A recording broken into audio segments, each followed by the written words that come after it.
Hi on, welcome back. Okay, so as I was discussing, was about uh, these are your these are the basic column chart. Some people, I will not say it's a good practice, but some people they don't like this lines behind. Do you see lines behind the graph, the one which I've selected these lines? Do you see that? Yes. So Yes. some people they select these lines and they just delete it to make graph look more clean. Okay, this is I would say it's an okay practice, not a great one, because some people they like to see the line because they're able to then identify that this is a line for 60,000 and we are just close to 60,000 almost.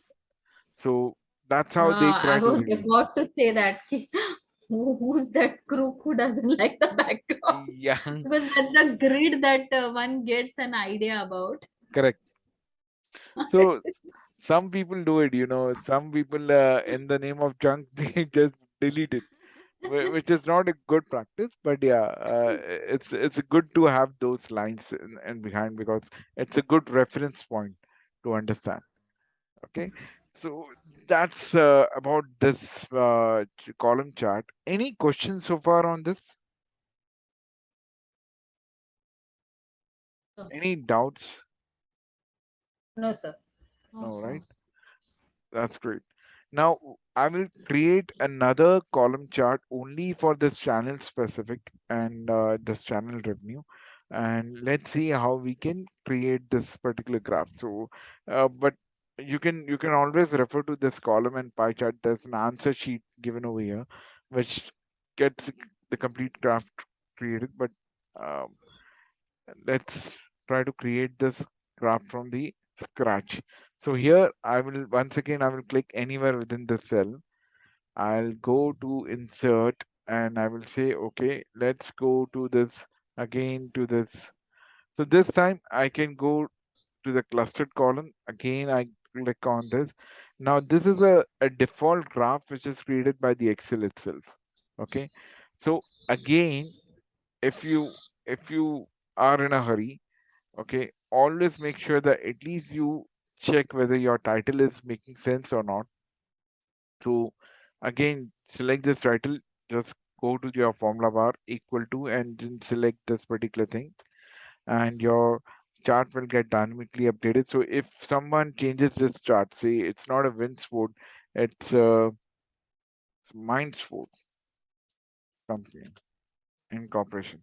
The moment I do this changes over here, you can see those graphs are getting automatically populated. Uh, the the the chart title gets automatically linked to whatever you type it over here. So I'll just Control Z and I will place it like this. So once I'm done with this, probably I will go here. Again, I will go and select this plus sign, put my axis, and here again I have selected the axis title. So I can go here. So in this fashion, if you're trying to link your axis title in this state where it's a dotted borderline, this will not work. To make it work, you have to make it a solid line. Once it's a solid line, then you go to the formula bar, say equal to, and you link it to the label which you want to leave, and then it will link. Otherwise, it will not happen if it's not a solid line. So please make sure that your axis title do have a solid border, and only then it will work. Again, I go to the sales channel and I click on this. So here you can see these are your sales channel, in-store mail orders and website sales. Again, I can go and select these bar charts, I mean these column charts. I can click on the plus sign, I can say data labels. Again, now here I have selected 72K as a label. Okay, I didn't select 72,000. Okay, I selected 72K. So that means the formatting was done in that particular fashion. So even Excel charts show you the number based on what formatting you have preserved in your columns. Okay, they they work in the same fashion. So once this is done, so again, this is like a category, differentiating different categories. Like sales is happening through three categories: in-store, mail order, and websites. So what is the sale for each of them? So that's how it's showing you this particular data. And this is again your clustered column. Any doubts on this? So we took 2 or 3 minutes to create this graph from scratch. So do you guys have the confidence now? If someone asks you to create this uh, clustered column chart, would you be in a confidence level to create this graph on your own? Do you think that? Yes, sir. Sorry, Yes, sir. that's great. That's great. Nice to hear that. Now we will switch the gear from column chart. I'm going to take you to the bar charts. Now there's a subtle difference between the bar charts and the column charts. So let me just give you a clear picture about what exactly is what. Okay, it's a very subtle difference, nothing big. Uh, I'm going to do a cheat code. I'm going to copy this graphs and I'm going to paste them over here, right next to them. I paste them over here. So once it's pasted, now I'll go to the first chart and here I'll say, okay, this is a chart. I'll go to chart design. Here you can see, okay, one more thing I forgot to mention you. If I click anywhere in the Excel, you don't see those extra tabs. But if you click anywhere in the Excel in the chart, you'll see two extra ribbons over here, which is called chart design and format. If you want to work anything on the formatting aspect of it, like coloring or giving a shape or giving a particular text fill, then the format option is the best option for you. But if you want to go for the actual design mode, like the background, like what kind of color combinations you want, what kind of data you want to pick up, or you want to change the chart type also, then this is what is a chart design ribbon looks like. So here I'm going to click on this, and here I'm going to say change the chart type. The moment I click on this, you will see these are your possible different kind of chart, different chart types, okay, which can come into play. So on the top, you will see those different variety of those charts which we have seen in the insert menu, right? So similarly, here in the column chart, now I'm looking for a bar chart. So I will click on bar and I'll say, okay, I'm interested in the bar clustered bar chart. So let's click on OK. The moment I do this, you'll see that all these things are now appearing in a horizontal way. Okay. And the longer the the bar is, the higher is the revenue for that particular month. Okay. That's how you read this data. Here it was how the tallest the tower is. That bases your column chart. But here the longest the bar is, the more is your data. So that's how you read this. Okay. Another small difference between these two graphs is, look at this now. Look at this chart right now. In-store sales, mail order sales, and website sales. If this thing is made more, okay, if I make this label a bit longer, say mail order sales taken from customer.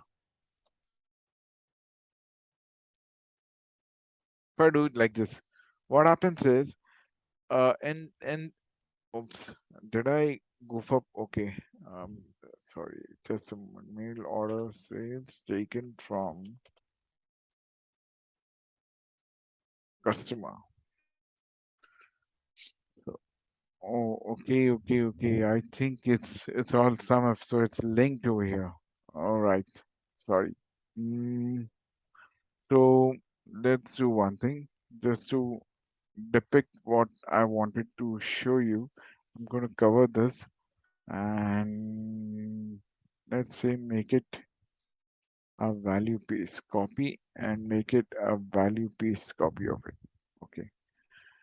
In order sales taken from customer. Now, what I'm doing is I'm trying to link this particular graph. I'll link it to this table instead of the about table. I'm trying to link this table. The reason why I'm doing is that I purposely made this label a bit longer. I want to drive a point to make you guys understand the difference between bar graph and the column chart. So what I'm doing now is I'll go to the chart design. I'll say select data. Now instead of this range, I'm going to pick up this range. I'll say okay. The moment I do okay, again the graph did not change much, but if you look at this label, if a label is of long in size, what happens is in the column chart, it will always wrap the labels. It will do the wrapping of the label. The customer comes in the second line. Okay. But now let's look at how this particular data gets transformed into a bar chart. So again, here I'm going to go to chart design. I'll just select data because it's still linked to the original table. I'm going to link it to the new table over here. And now let's try to convert it into a bar chart. Okay, so how do you convert to bar chart? I select this chart, I go to change chart type, I go to bar, and I say click on the first one, that is a clustered bar chart. Okay, I just select this and I say okay. The moment I do okay, the only difference over here is that when a bar graph gets a long label, it never ever wraps up the label. It will show that label against the bar chart itself, no matter how long your label is. So that's the only two differences which you can say between the bar chart and the column chart is column chart will show you data with the uh, with I mean how you read the data from a column chart is looking at the tallest tower, okay, or tallest column that will give you the highest data point in a column chart, whereas in a bar graph the longest bar will give you the highest data point for reading. Same goes with your labels. If you have a long label, the column chart will wrap up the long labels, okay, to show you what the data looks like. Whereas the bar chart will never ever wrap your label. It will make sure that your label is in sync, in line with what the value of the bar graph is coming out. Okay, these are the only two differences between both the graphs. The rest of the things, conceptually, if you want to understand these the bar graph and the column graph is basically trying to help you with different categories of data. If you have some data which is categorized internally, always go for using those graphs. So 80% of the time, you will use column charts or the bar charts. They are the best and the most used uh, bar graphs. I mean, most used Excel charts and everyday data analysis. If you are referring to any, Reader's Digest or any kind of statistics related book, which gives you some information about what kind of data is collated, survey was conducted. If they are doing some data analysis, you will see most of the time they use either the column charts or they use the bar graphs. Okay, these are the best way. The third way is, of course, is there, which is the like if I select this particular table and if I go to what do you say, insert tab, and here, if I go to Excel chart, so sorry, pie chart. Here, this is a normal pie. This is a pie of a pie. Okay, it's a bit complicated. So these two will you, I would say 99% of the time you will never fall in this category itself. Most of the time, only your 2D pie will be the best tool which you can use. So in this kind of category, you could have used a pie chart, something like this. Okay, sorry. You could have done like this. Let me just place this correctly. So you could have done something like this, and then probably you could have gone and said add data labels, or you can just click on this. You can say data labels. So all the data labels are coming over here.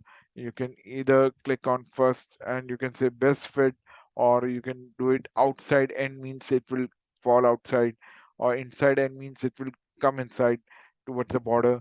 or center would be somewhere in the center, or best fit is whatever the graph looks like, wherever the space is best fit, it will try to take out that. You can either go for more options, and it takes you to this data labels tag where you can either say, okay, let's add series or category name also. So you can also add the category name over here, and that's how you will try to do your data analysis. But what we have understood from a lot of research papers, from a lot of data surveys which were conducted, most of the people from senior management, also from the tenured data scientists or those people who have been analyzing data along, they said that uh, reading a pie sometimes may be a bit difficult. Of course, pie is one chart which you can use only when you are more concerned about the percentage share. Okay, if you are trying to understand, say, let me show you what exactly I mean by percentage share. So if I click on this, I go to this, and I say more options, and here, mm, I think here it was label options where it said series category. I can use percentage. So suppose this is data not about revenue, it's about the market share, okay, of different corporates. Say there is a sector called IT sector, and we have different companies' data over here, which is about a market share. So in that sense, using a pie would make more sense, because in that you're just focused on percentage share of the market. So which company is holding the maximum pie over there? In that situation, the pie chart fits, uh, goes into a perfect fit. So you have to really understand what is your requirement. Are you looking for percentage values, or are you looking for absolute values? So if you're looking for absolute values across different categories, always go for bar charts or go for column charts. But if you're looking for percentage contribution or percentage share, always go for pie charts. They are the best tables which can help you with the percentage share. Okay, because in the percentage you can also add these things like the absolute value and the category name, so everything works over there. uh, Not a big problem in using pie chart. But if you're not interested in the percentage share, maybe my best suggestion would be always go for the safest play, which is a column chart or a bar chart. Your manager will never complain, I mean your senior management will never complain about the graphs, because these are the simplest graphs which are easy to read, easy to comprehend. Of course, if you have done the proper labeling of your axis, of your chart title, and of your data points, this is the best chart to work with. So let me take a halt over here and ask you, is there any questions, any doubts in your mind, and so far in what we have learned?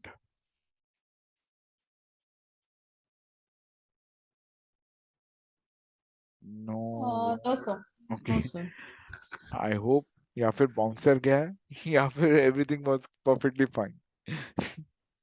Hmm. Okay, that's good. Okay. Let's go to the next one, which is a stacked and clustered chart.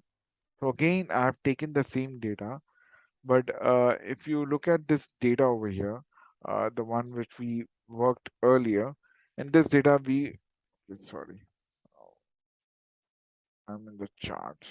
Let me press Control Home. Okay. In this data, we had date column, month, channels, sale channels, product, and revenue. Now, this second data which I have is a month, sale channel, product, and revenue. We don't have dates. We have just tried to focus on this pivot. In this pivot, what we have done is we have taken the month across, which are again those 5 months. We have picked up the in-store mail orders and website, and then there's a grand total. Okay, so, what we are trying to do is we are trying to create something called as a clustered column chart, a stack chart, a stack column, and let's understand what is the difference between this graph which we created, which is a clustered chart, and what is the difference between the other two charts over here. Okay, the emphasis is on the legend over here. So let me try to make you understand over here. I'm going to click anywhere in the pivot. I can either go to insert and I can again follow the same routine of this and following this particular thing, or I can go for this, or I can go for this. Okay, let me click on the cluster chart first and let me show you something over here.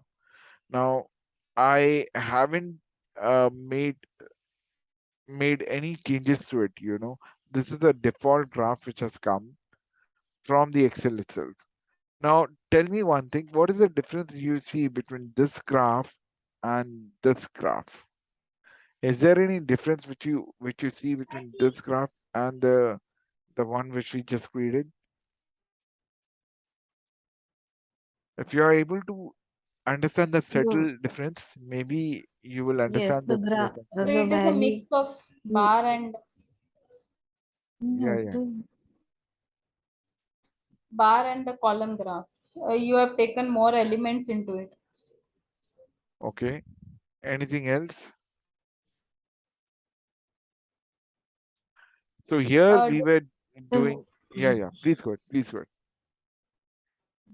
no. Yeah, Here we have yeah. multiple like values. Correct. Mhm. That's correct. Absolutely correct. So you guys are really reading it very well. Okay.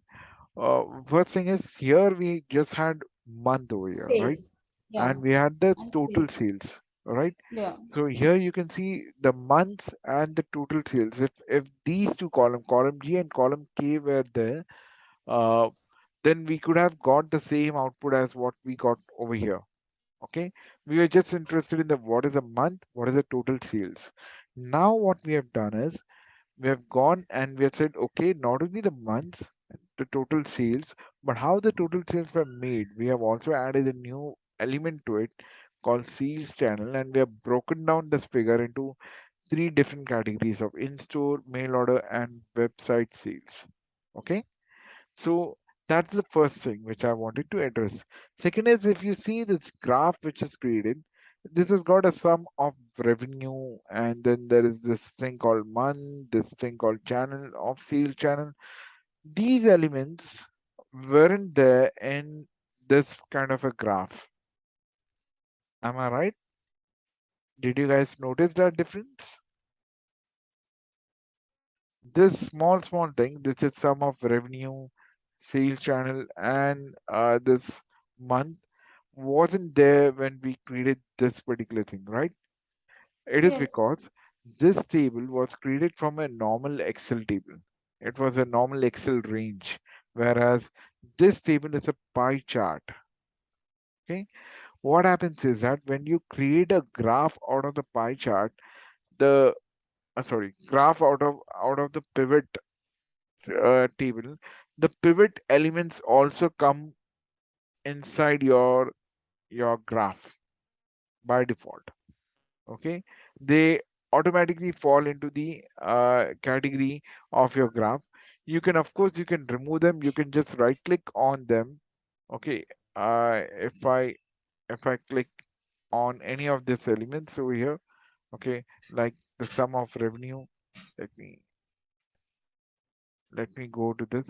So even in this, another way of identifying whether it's a graph coming from a normal Excel table or from a pivot table, you have to look at the top. At the top, usually we used to have chart design and chart format, right? But here we have a third category called as a pivot chart analyze. So this is created more from a pivot point of view. If you're creating a graph using pivot table, so this is a new ribbon which gets added to the category of graphs, and you can do some more powerful, uh, you know, data analysis using these particular options over here. So that's the first thing which I wanted you But guys to I had understand. a question here. Yeah, This is showing the breakup, but it is not showing the breakup and the total revenue that particular month generates. Means the last column is not taken into no, no, account. It's it just doesn't only take. showing the Yes, breakup. That's that's it. true. That's true.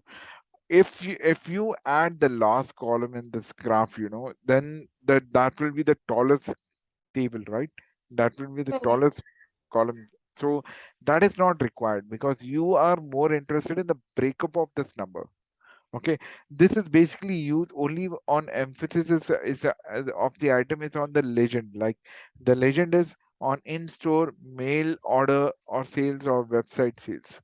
So you are more interested in comparing these things across the months. Like I want to say how many were done for website orders in the month of May and compare it against June, July, August, and September. At the same time, I'm also doing a simultaneous comparison of what was in-store sales for May, June, July, August, and September. So I'm doing a cross table, kind of a cross table analysis, but the emphasis is more on the legend over here. What legend am I using over here? The legend I'm using here is a sales channel.